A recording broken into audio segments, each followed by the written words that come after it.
Hello and welcome to another episode of Alan Edits. This time we'll be tackling another screenplay. It's one that I have all but forgotten, essentially. I wrote it now about 8 years ago, and we're going to see where we're going to go with this. This one, it's a short one, relatively speaking. It's called The Big 125. It deals with or immortality, or rather longevity, and what it's like to get really old and be kind of left behind. Something that I'll be familiar with in a decade or two. So we'll start with the interior. Interviewing room day. Sunlight filters into a comfortable lounge. A compact, high-tech coffee pot rests beside a sleek keyboard that has no obvious monitor. Um, I like the opening. A compact that that could run. All but runs itself.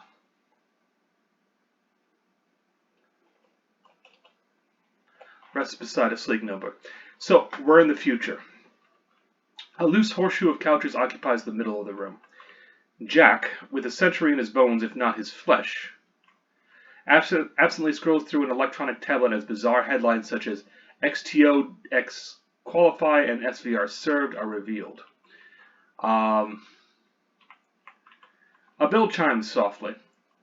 Jack looks up as a young professional enters with vigorous strides. Kara, bearing all the confidence of the young, gives him a too-white smile as she marches herself over. Jack stands reflexively, but is a little taken aback by her strong handshake. And that's one of the, by her rather strong handshake. We're about to find out a lot of things that'll lead back into this because, we'll find out. It's important that once I wrote it, I had to rewrite it a couple of different times in order to get the flow going because the story itself hadn't entirely developed the first time through, and that's of course the way things are when you write things down the first time. The first draft is going to need a second and probably a third, and lots of edits beyond there. Kara, you must be Jack Hanser. Jack, I kind of have to be. Are you Kara Sandoval Krieger? You texted me? Yep, she says. Jack motions for her to sit, and she does so with a toss and flare of vigorous youth. Jack settles his own bold bones down and tries to across from her.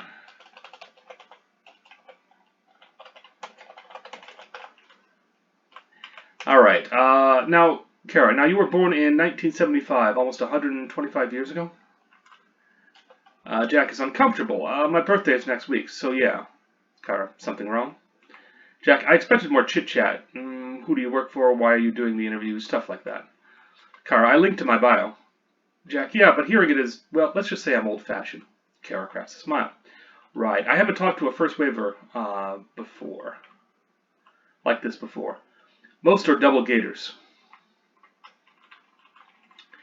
And I need to double gators.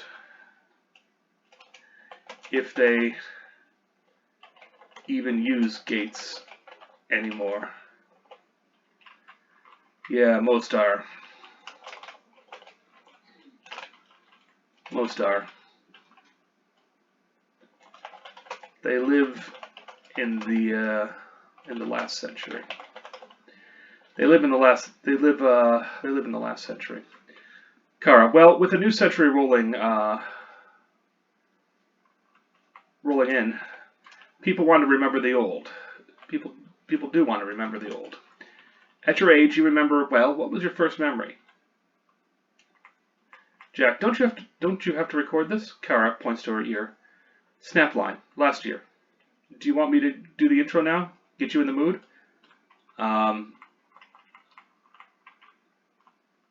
She clears her throat. It's obvious that the actor will give a little nod. This is Kara Sandoval Krieger, indie byline with an innie from Jack Hanser, a first waver who will be 125 in 7Ds. He'll rev about the way back so that peeps can chill about 2099, turning into 2-1 Bond. Spoiler, it's all just a replay. See, that's some future talk, and I'm not sure how it's going to go over well. I mean, on the written page, on the page, it says what I wanted to say, but that doesn't necessarily mean it'll come off well on the script. It might just wash over people. So Kara looks at Jack expectantly. He is a bit overwhelmed. I hate how people talk now. Everything is so clipped and quick. No one takes their time to say things. No? Kara says no. She said, Jack, of course, my grandparents used to say the things. Same thing. Why is everything so fast? Everyone's rushing around.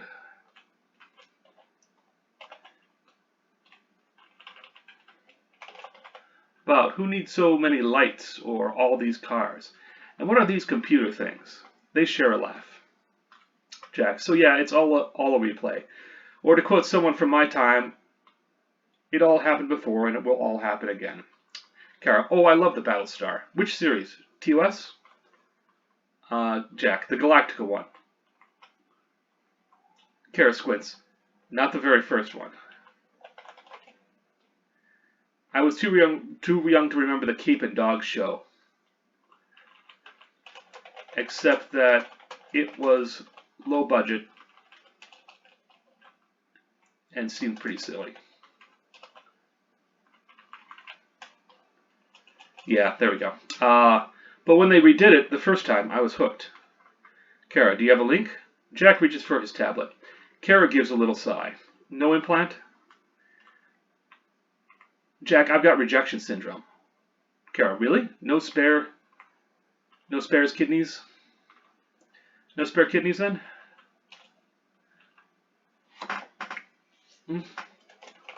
All original? All original?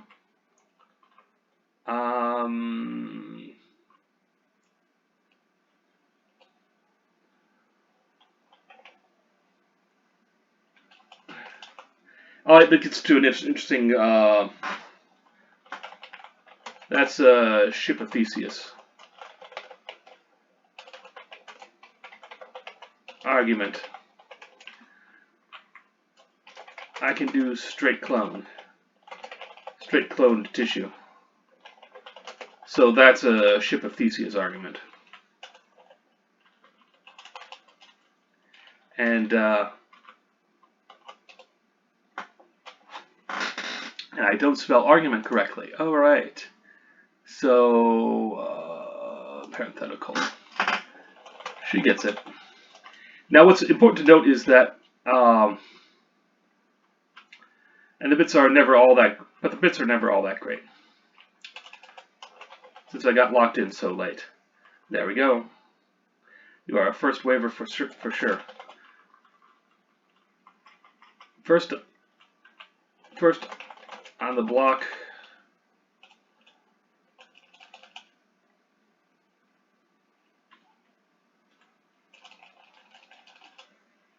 First to dose the immort. Longevity, not immortality. I can still die. Everyone can still die. It just takes longer.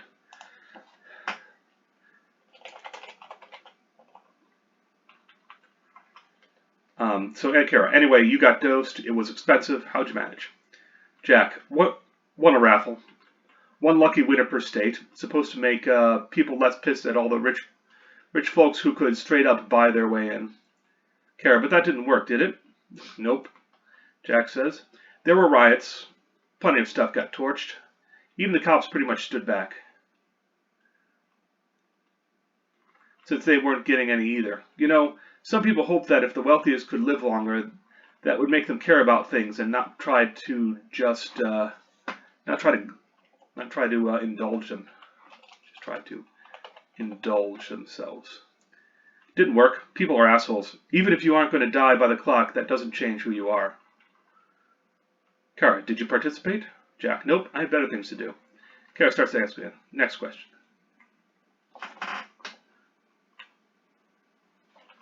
Kara, you were lucky. You got the dose. Then what? Jack, I lived. Kara gives a frown. Jeff frowns. It's a small change. You gotta have it. Kara, you live, just live. Through the tense decades, the wars, the... Jack, I didn't go through that. I mean, I was alive, but I wasn't in the middle of things. Tech 9/11. I wasn't in New York, wasn't even close. I was running the counter at this sandwich shop when it happened.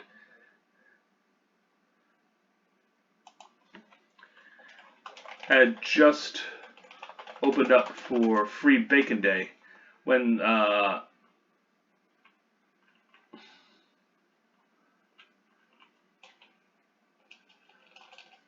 manager's girlfriend called him to say that what was going on. He turned on the TV and we saw all those buildings fall. Didn't do a lot of business.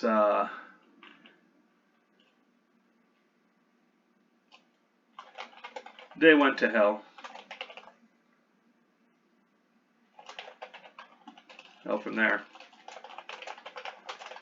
Didn't do any business. Except at the end, any real business. When we got a big order from police and fire, they expected to deploy, and they did. Kara muses. 9/11. Oh, there's a lot of links to that. Jack stares a moment. It's been almost 100 years. I guess people forget. Hell, even the mayor forgot a couple times. Kara eyes in the air, like Pearl Harbor, Gulf of Tonkin, or the Maine. Anyway, have you heard the Y3K? Y3K? You've got to be kidding me. You've got to be kidding me. Tell me it's a show about watching TV. Tell me it's a show about watching TV. And that's a tagline to Mystery Science Theater 3000. Nope, you had a Y2K back in your day, and I was wondering, Jack, it's crap, all of it. A lot of cons trying to cash in on fear. Sell you stuff you'll never use except to feel better. Stock up on water and kibble. Buy a whole bunch of gold. Buy whatever they're selling because of some magic man-made number.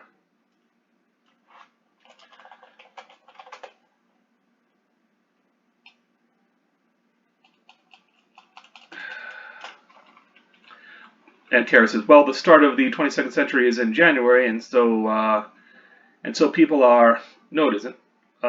Yes, whatever they try to... Buy the right software. Buy the right software. Test the changes. You'll be fine. Kara says, well, the start of the 22nd century is in January, and people are... Jack, no, it isn't. Jack, yes, they are. Jack, no, the year 2101 will be the start of the 22nd century. 21,000 is still the 21st century. Kara, I'm pretty sure... Jack, no, I'm not having this conversation, not again. It was useless the first time. My boy Joey couldn't get it down either. He went on to get a doctorate in physics. Fine. What are your worst fears? Spiders. God, I hate them. I mean, Kara... I meant worst fear about being a first waiver. Jack, dying alone. Kara, but there are more and more people getting the dose every day. Jack, yeah, good for them. Get it while you are young and can look good forever, even in a coffin. Kara likes that quote. Oh, hey, is it true that people were once buried all the time? Jack, yep, I guess there are just too many of us now, and that's only going to get worse. Kara, how? Jack, well, people are going to stick around for a long time. We'll have a huge surplus. We'll have a huge surplus of old people who refuse to quit. No, we'll have a huge surplus soon. I mean, we already have that. Even after the latest COVID thing. Yes, but isn't that good? Let me paraphrase something I dug up. The essence of human society took a big uptick when when additional generations survived to see their children have children of their own. Grandmothers, grandfathers passed on as many as much as mothers and fathers, and so the sum of human learning advanced. And now we can teach and learn forever. Jack, barring an accident or, leans in. But the more people who get dosed, things are going to reach a tipping point eventually. Kara, and? Jack, I've read reports, and what I'm feeling every day, it doesn't feel right. Kara, no? Jack, look, everyone I knew and loved slowly died on me. Kara is silent for a moment. But you are first wave. That won't happen with the others. Jack, oh, it'll happen. There's always the Reaper, lurking. But that isn't the point. I woke up yesterday and wanted my wife to cook pancakes. She's been dead for 50 years. One time, I drove out to my daughter's house. There was a pizzeria there instead.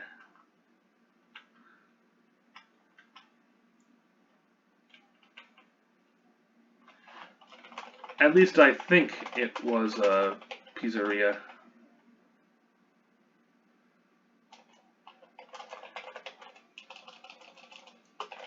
Didn't really see much of it. I went from the bathroom because she'd been dead. Because she'd been dead 30, and I didn't remember. Not until then. No pan of deep dish could ever change that. Really. Jack, when you are young, the days last forever. Some days I dream about where I grew up. I can still smell the grass. And hear the wind. As I got older, the other places were like a flip book, just a page sometimes. Even some of the people, there's this guy, Jay something. I turn around one day and he's talking to me by name, like he knows me.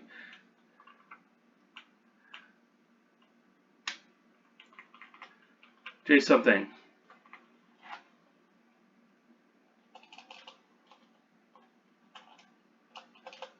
One day I realize he's talking to me by name, like he knows me. Turns out we've been doing laundry together for years. But it's like I just met him. But for me, it's like I just met him. That's, Jack, it's sad. And that's the truth about living this long. You lose touch. It's all about it. Now I'm just floating along.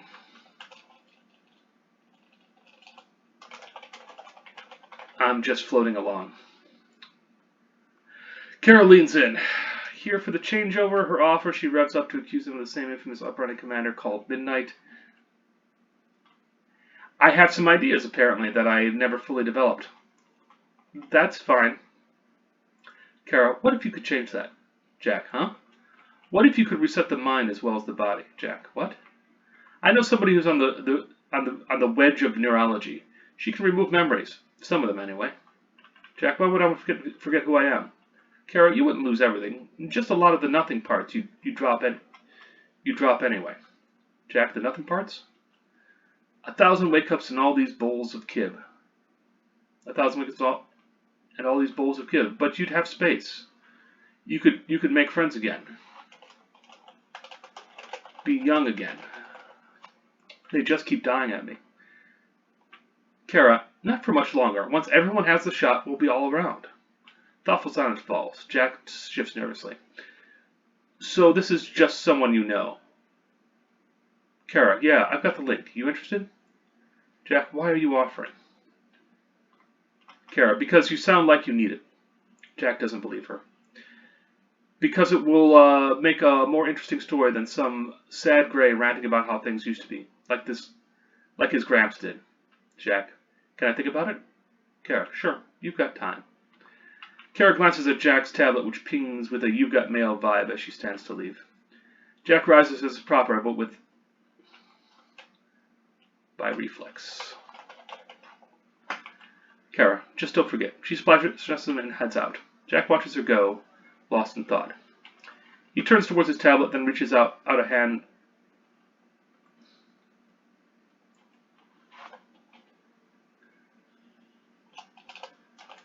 it is too much to consider. He leaves it be and heads into the other room. The tablet sits there while the sound of kib pouring into a bowl sounds out. Okay, that needs work. All right, so I got something to do. This is all one scene, and it's how many pages? It's a long opening. A pretty long opening. So I got a lot of notes too. Well, there's that. So this is all a ruse. Let's go with that. This is all a ruse. Someone wants revenge on an uprising leader called Midnight, who sought to bring down the Immorts. Killed a lot of them. They haven't forgotten. So they're luring Jack out because they believe only one of them could have done such a thing. So the meat of the story: is he Midnight? Is he just Jack? Either way, he's caught in the middle of larger forces. The old trying to live forever. The young trying to make the world as they want. It's because that's the way it always is, and each new generation wants to make things as they prefer, however that looks. And in an overcrowded, overpacked city, there you go. The world really. Let's assume that population kept going up. I mean, there was probably some diebacks, and if necessary, we can depopulate the world a little by using that, where it's like the Black Death, where 30 to 40% of the people die. And then you have to rebuild society. And maybe that was, it was Midnight who unleashed the plague. Maybe it was the Immort leader. Either way, everything is in play. Okay. So that is 125, the big 125. And I got some work to do. Next time we're probably going to be outlining and trying to tackle a scene or so. I've apparently published some of it, but now we get to write all first draft stuff on the other things. And I need to figure out, I'm going to have to outline. No, I'm going to have to outline. This is a screenplay. I have to outline. You can't let a screenplay sprawl. It won't be a screenplay if you let it do that. You've got 2 hours at most to make things work. If you go for anything more than that, you have to have a damn good reason or a studio to fund you for it.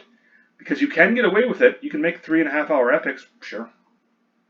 But you need more than backing, and I do not have that backing. So, anyway, this has been another episode of Alan Develops. This is the big 125. I hope you've enjoyed it. I'm certainly surprised by where things went. I have forgotten most of the story. Like I said, it's been 8 years, and memory is a fickle bitch. So, take care out there, and have a good day. Thanks.